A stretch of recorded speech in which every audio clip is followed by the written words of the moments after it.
ਪਿਆਰੇ ਵਿਦਿਆਰਥੀਓ, ਅੱਜ ਅਸੀਂ ਅਗਲਾ ਪਾਠ ਪੜ੍ਹਾਂਗੇ ਕੱਛੂ ਕੁੰਮਾ।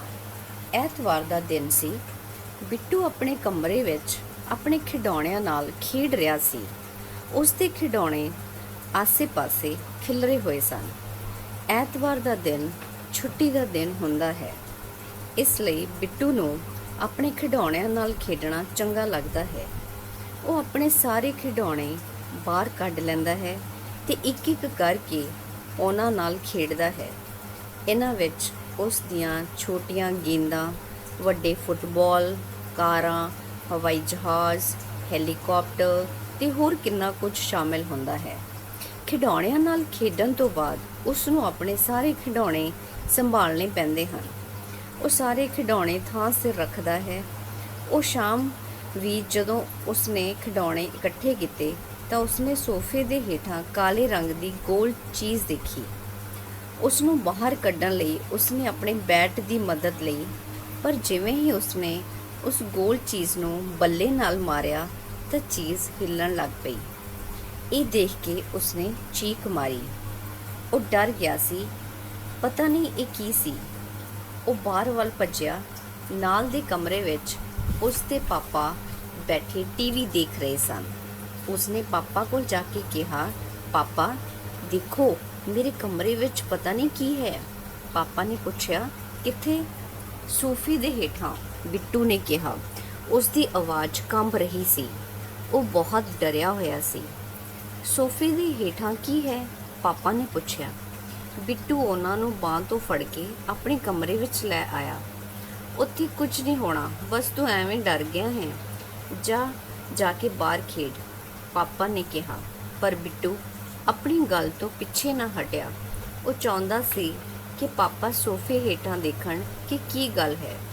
ਬਿੱਟੂ ਨੇ ਸੋਫੇ ਵੱਲ ਇਸ਼ਾਰਾ ਕੀਤਾ। ਪਾਪਾ ਨੇ ਝੁਕ ਕੇ ਸੋਫੇ ਦੇ ਥੱਲੇ ਦੇਖਿਆ। ਉੱਥੇ ਕੁਝ ਨਹੀਂ ਸੀ। ਪਾਪਾ ਨੇ ਕਿਹਾ ਕਿ ਉਸ ਨੂੰ ਐਵੇਂ ਭੁਲੇਖਾ ਲੱਗਿਆ ਹੈ। ਪਰ ਬਿੱਟੂ ਨੇ ਪਾਪਾ ਨੂੰ ਸੋਫਾ ਹਿਲਾ ਕੇ ਉਸ ਦੇ ਪਿੱਛੇ ਦੇਖਣ ਲਈ ਕਿਹਾ।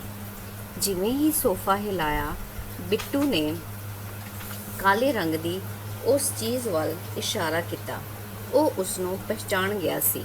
ਪਾਪਾ ਨੇ ਦੇਖਿਆ ਕਿ ਸੋਫੇ ਦੇ ਪਿੱਛੇ ਕਾਲੇ ਰੰਗ ਦਾ ਕੱਛੂ ਕੁੰਮਾ ਪਿਆ ਸੀ। ਉਹ ਸੋਫੇ ਤੇ ਕੰਧ ਵਿਚਾਲੇ ਫਸਿਆ ਹੋਇਆ ਸੀ ਤੇ ਬਾਹਰ ਜਾਣ ਦਾ ਰਾਹ ਲੱਭ ਰਿਹਾ ਸੀ। ਪਾਪਾ ਨੇ ਕਿਹਾ, ਇਹ ਤਾਂ ਕੱਛੂ ਕੁੰਮਾ ਹੈ। ਬਿੱਟੂ ਬੋਲਿਆ, ਕੱਛੂ ਕੁੰਮਾ ਮਤਲਬ ਇਹ ਉਹੀ ਹੈ ਜਿਸ ਨੇ ਖਰਗੋਸ਼ ਨਾਲ ਦੌੜ ਲਗਾਈ ਸੀ? ਹਾਂ, ਉਹੀ ਕੱਛੂ ਕੁੰਮਾ। ਪਰ ਇਹ ਉਹ ਨਹੀਂ ਜੋ ਕਹਾਣੀ ਵਿੱਚ ਹੈ। ਉਹ ਵੀ ਕੱਛੂ ਕੁੰਮਾ ਸੀ ਤੇ ਇਹ ਵੀ ਉਹੋ ਜਿਹਾ ਹੀ ਕੱਛੂ ਕੁੰਮਾ ਹੈ, ਪਾਪਾ ਨੇ ਦੱਸਿਆ। ਬਿੱਟੂ ਨੇ ਪੁੱਛਿਆ, ਕੀ ਆਪਾਂ ਇਸ ਨੂੰ ਫੜ ਸਕਦੇ ਹਾਂ? ਹਾਂ, ਇਹ ਕੁਝ ਨਹੀਂ ਕਹਿੰਦਾ। ਇੰਨਾ ਕਹਿੰਦਿਆਂ ਪਾਪਾ ਨੇ ਉਸ ਨੂੰ ਸੋਫੇ ਹੇਠੋਂ ਬੈਟ ਨਾਲ ਬਾਹਰ ਕੱਢ ਲਿਆ ਤੇ ਆਪਣੇ ਹੱਥਾਂ ਵਿੱਚ ਫੜ ਲਿਆ। ਜਿਵੇਂ ਹੀ ਪਾਪਾ ਨੇ ਉਸ ਨੂੰ ਹੱਥ ਲਗਾਇਆ, ਕੱਛੂ ਕੁੰਮੇ ਨੇ ਆਪਣਾ ਸਿਰ ਤੇ ਲੱਤਾਂ ਅੰਦਰ ਖਿੱਚ ਲਈਆਂ। ਸੋਫੇ ਹੇਠਾਂ ਬੈਟ ਨਾਲ ਉਰੇ ਖਿਸਕਾ ਲਿਆ। ਫਿਰ ਉਹਨਾਂ ਨੇ ਉਹ ਕੱਛੂ ਕੁੰਮਾ ਚੁੱਕਿਆ ਤੇ ਹੱਥਾਂ ਵਿੱਚ ਫੜ ਲਿਆ। ਉਹ ਹੁਣ ਇੱਕ ਬੰਦ ਫੁੱਟਬਾਲ ਵਰਗਾ ਦਿਖਾਈ ਦੇ ਰਿਹਾ ਸੀ, ਜਿਸ ਨੂੰ ਵਿਚਾਲਿਓਂ ਕੱਟ ਦਿੱਤਾ ਗਿਆ ਹੋਵੇ।